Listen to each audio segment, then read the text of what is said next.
Hi. Today, on the 24th of May, the Consortium has come up with supplementary material on logical reasoning. That's what we're going to look at. It's so the like we know they have told us that they're going to release supplementary materials. Now today is 24th of May. We are going to look at the logical reasoning sample question. So when you look at logical reasoning sample test or section, you see this. Passage that is given to us, and there are questions based on the passage. The difference between reading comprehension and logical reasoning is reading comprehension is merely asking this question: do you understand what is given in the passage? Okay, are you able to understand the main idea of the passage? Are you able to understand specific details of the passage? Can you look at the passage and identify meanings of words in the passage? Those kind of things is dealt in reading comprehension. In logical reasoning, what you deal with is that are you able to understand and evaluate the arguments that are presented in the passage? When you look at an argument, I'm sure you know, an argument is a set of statements wherein you are giving premises or reasons to justify a particular claim or a conclusion. That's what argument is. You're giving a set of premises to arrive at a particular conclusion. Now, when we read a logical reasoning passage, what we need to understand is what is the conclusion the author is making. So, what is the claim of the particular author, and also look at what are the premises or reason the author give to justify the claim. So once you look at this, we can start evaluating the passage, looking at probably what is the assumption. Assumption is the thing that links your premise to the conclusion. We can also look at any additional evidences, additional evidences, what does do to the whole passage. Additional evidences, which is like, does it strengthen the claim made in the passage? Does it weaken the claim made in the passage? Or we can look at, okay, if I take this to be the case, can I apply this argument to another situation? Can I do that? And all these kind of questions is basically asked in logical reasoning. The starting point, therefore, for us is that when we read this, we have to understand the conclusion or the claim, that the fundamental claim the author is making, and then what are the reason justifying that particular claim. So that is what we need to understand. So what I'll do is I'll read this passage. When I read this passage, I'm going to read it slow. I will kind of analyze this passage uh, uh, in a little detail.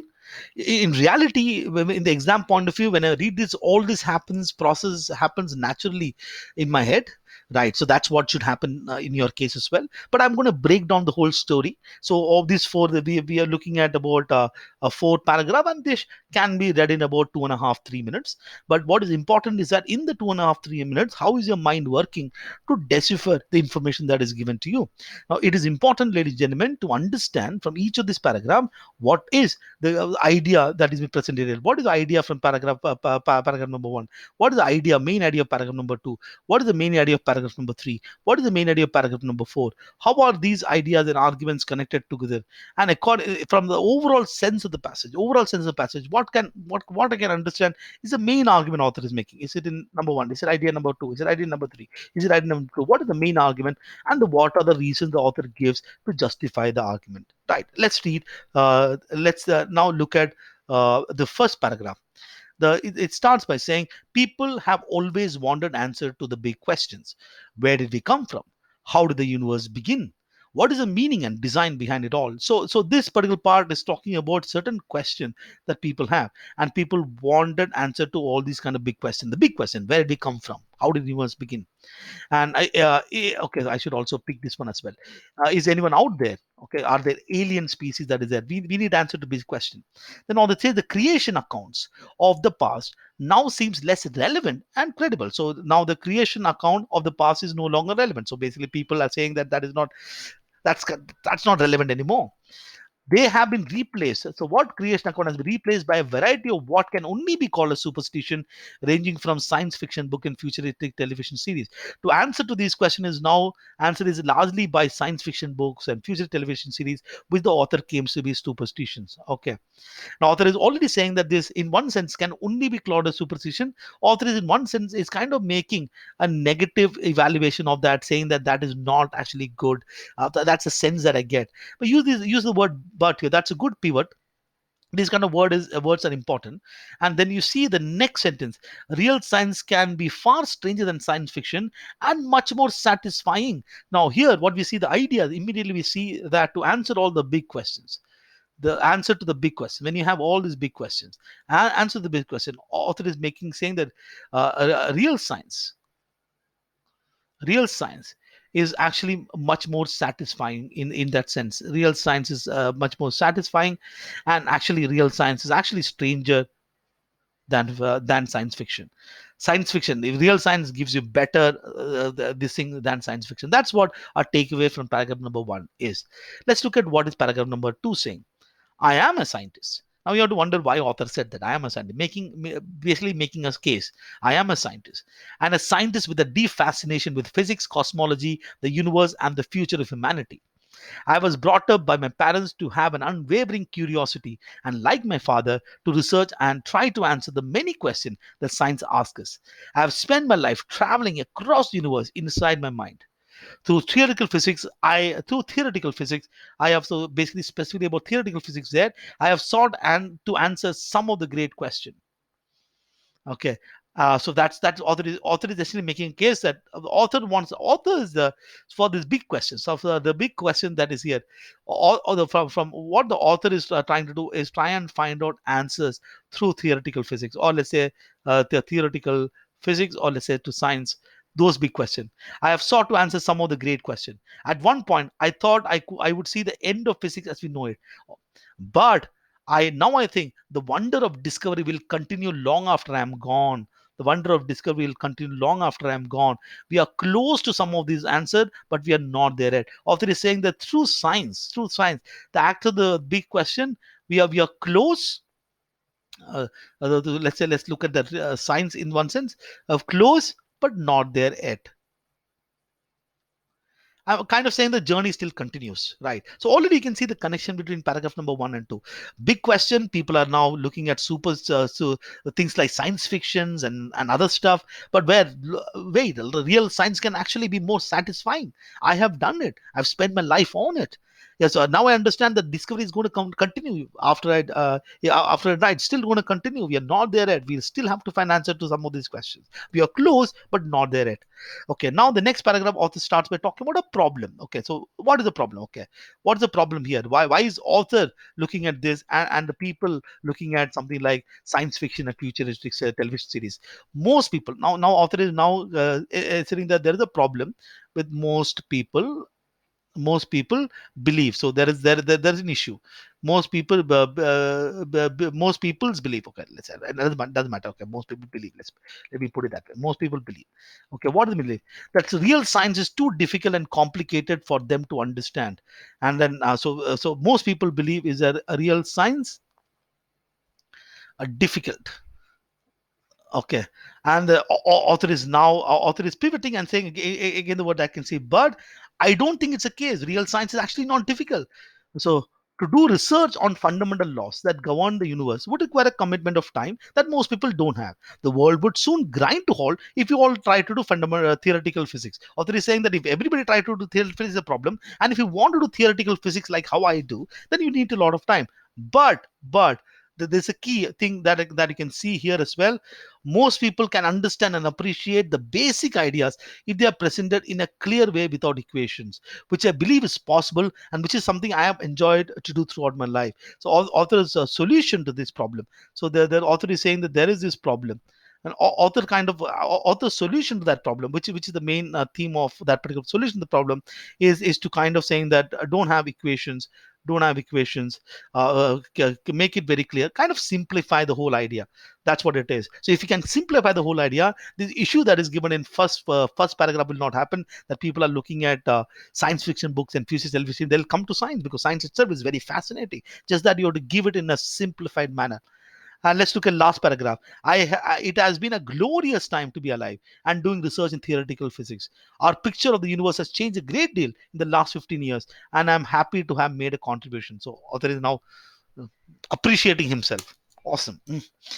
One of the great revelations, so now he is talking about the great revelation of the space age, is that has been the perspective it has given humanities on ourselves. The space age now here is talking something specific. Here talking about idea number 4 is talking about space age, and the space age great revelation. It has given humanity. When we see Earth from the space, we see ourselves as a whole. We see unity, not the division. It's such a simple image with a compelling message: one planet, one human race. Space has given a lot of perspective. We can actually see the Earth from a distance. When you look at the Earth from a distance, you can actually look at the Earth and say that we are one, kind of a thing. A simple idea, okay, simple passage. But when you leave this passage, I think that in your head, or you can even mark in the question paper, you can actually underline the key things that is there.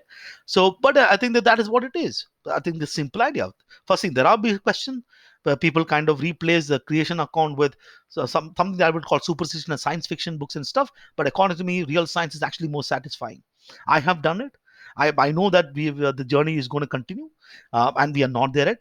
But I understand why you think that you're replacing, you're not looking at science, because most people real science is very difficult. What is the solution? I have it. Give it to them in a simple fashion. Don't give them an equation. Don't confuse them, and then they will really appreciate. Look what we have done with space age, for example. It has actually given humanity a complete different perspective of a simple image that gave a compelling message that we are one planet, one human race. That, ladies and gentlemen, is what we can see in this particular paragraph. Right. Now let's start looking at one by one. Which of the following is the author most likely to agree with? Once you understand in this sense, most of the time you can answer the question kind of pick me. When I say I answer pick me, is that I pick me answer is I don't really have to go back to the passage and answer. Let's look at each one. The world would run more efficiently if all of us try to do theoretical physics. If you're going to do this, author will commit suicide. है ना? The author has clearly said that exactly the opposite here. The world will come to a halt if you all try to do theoretical physics. You can't mark this question, right? If some scientific theories were presented in simple manner, more people understand them. Absolutely the case, right? So there's no doubt that this, ladies and gentlemen, is the right answer choice. Some people in the simple manner. Okay. Now look at this one. Most people are not interested in knowing big question. What do you mean? This is also suicide option. Okay, most people are actually. People always wanted to answer to big question. That's what author says. So this can directly contradict. Most scientists do not understand physics. Okay, these are all B. Very clearly B. Let's look at on point two. Which in the following most accurately reflects the author's view on science fiction books and futuristic television series, etc. on the past? Now, this is a very specific question. Science fiction books and futuristic television series, or what can only be called a superstition? The answer is right there. We have to look at something that says according to author, it is actually not based on something. It may be something related to superstition, rather than something else. Let's look at it. Is extremely entertaining. So the word, first of all, you had this word extremely entertaining. Author never makes us claim that, and all of us should read. All this definitely states this is read such book.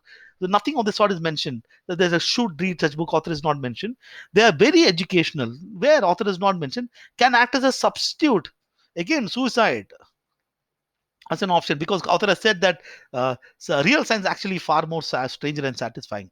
C, they are based on irrational and supernatural idea. That makes sense. Irrational and supernatural ideas can be a synonym to the word superstition. That's good. And have replaced old myths, which is fine. The creation accounts are the old myths, creation accounts about how the world came to be. I don't know how many of you can understand the creation accounts for the past. Creation account is like God created universe. That's a creation account, right? It has been created. Creation account means the world is created. Somebody created the world, or God created the world. Actually, C makes sense. You can also eliminate the rest of them and say that that's correct. D, they are often expensive, whereas nothing about expense is actually mentioned. Or this is very easy to eliminate. Answer choice number A, B, and D. Very clearly, answer choice C is the right answer choice here. Let's look at 1.3.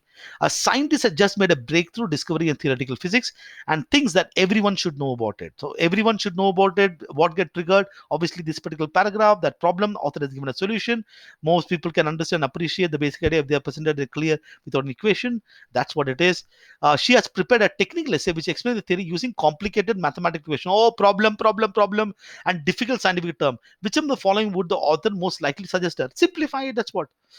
That's it. That's it. Very clearly here. She should simplify the language in the essay and avoid using equation. Exactly that particular idea that is there. Answer choice number A is right. Let's look at B. She should present the paper as it is. No way. Suicide option. Author says that that's a problem, first of all, because of the complication. She should add some more illustration to this. Illustration is not what specifically author has mentioned. That could be a clear way to represent. They are present a clear way. Okay, that could be an illustration. But one other thing is without the equation, so that is not addressed here. This specifically illustration is not something author addressed here. So that's kind of too narrow as an idea that is present in the passage. Okay, so she should remove some key. So some is what? Some key piece of information from the essay, so that people have tried to figure out the answer for themselves. Obviously, not the case. This is not a question. It's not a CLAT question. No, I have done something. I'm now going to give a CLAT question. Okay, friends, what is? I'm going to give you. This is the science. E equal to mc what? Okay. No. No. Answer choice A is very, very clear. 1.4. Which of the following if true? Now, if true. Now, whenever if true, now I'm on think additional evidences that is present to be. I have to take these two things to be true. If A is true, what is going to happen? If B is true, what is going to happen? So, evaluation most weaken the author's argument in the passage above whether most people would be interested in understanding scientific ideas. Whether most people would be interested in understanding scientific ideas. Author says that people always wanted answer to big questions. So, people are interested in big ideas. So, we have to now attack that thing that by saying that people are not really interested in this big question. People are not. That would weaken the whole argument. People does not really actually care about all these things. That will weaken. Most people are only interested in things immediate concern to them, and they do not care about larger issue. If they do not care about larger issue, very clearly it attacks a basic claim that is made by the author. Therefore, by virtue of it attacking, that would be an answer. Okay, A would be right. So let's really this would weaken. Let me put weaken. You have to pick the one that weakens. Most people will try it, would be willing and understand scientific idea if they are presented in the manner that is easier to understand. This actually strengthen what is mentioned in the passage, right? So actually exactly says what the passage wants says here. So you're looking at this, we are looking at which of the following weakens. Answer choice A would be the right answer. This one weakens, B strengthens. That would be the answer to that question. And let's look at 1.5 here. The author says that one of the great revelation of the space age has been the perspective it has given humanity on ourselves. This one, where is it? One of the great. So we would want to look at that discussion is here. So answer would be right there. Okay, answer would be right there. We have to just look at what that is. Which of the following, if true, would most strongly support this statement? We are looking at something that, if true, we have to take this statement to be true. Okay, now always is allowed. Okay, usually I will uh, kind of look at this extreme never, extreme statement and negate in other cases. Okay, but in this case it is allowed because we have to take each statement to be true. If A is true, will it support? If B is true, will it support? If C is true, will it support? If D is true, will it support? Basically, the whole idea supports the idea that when we see Earth from the space, we see ourselves as a whole. We see unity and not the division. It is as a simple way. So basically, saying that one of the great revelations of the space has been the perspective it has given. Uh, uh, so we can now see Earth from the whole. The space age revealed the earth from space. That's the case. If humanity has always regarded ourselves as a whole, if humanity has always regarded ourselves as a whole, this kind of weakens the claim that is making. No, because what is said here, what is said very clearly here, it is the space age that has revealed the ourselves, that we see as a whole. The space age revealed it. The space age revealed it. So to say that humanity has always regarded ourselves as a whole, that kind of contradicts, because here it says space age revealed the whole thing. So therefore, this is not the answer. Before we saw Earth from the space, humanity never seen. Now, if this is true, imagine this to be true. If it is true that before we saw Earth, humanity never seen itself as a whole, and this definitely support this particular claim. So here, never is allowed. Please understand this. We are looking at if true, if that is statement true. If it is true that before we saw Earth on the same, humanity never seen as a whole, then it makes a lot of sense to say that it is a revelation. So therefore, space age actually revealed it. So that kind of supports. C. Historically, people have never noticed a difference between themselves, but these become apparent.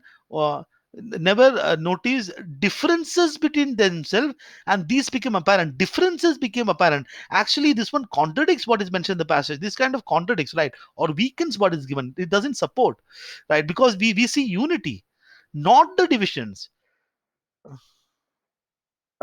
These divisions become apparent once we saw Earth from the space. That contradicts what is given. We don't see divisions now. Humanity cannot comprehend meaning the behind the image of Earth seen from space. If humanity cannot comprehend, how can it reveal? right? So therefore, this is not the answer choice. Ladies and gentlemen, B is answer choice. So again, the key thing here is to look at the passage, understand the passage from this angle, looking at the claim. Once you get the claim, you see that most of the question you really don't have to go back to the passage, and you should be able to answer the question. So there you go. Thank you.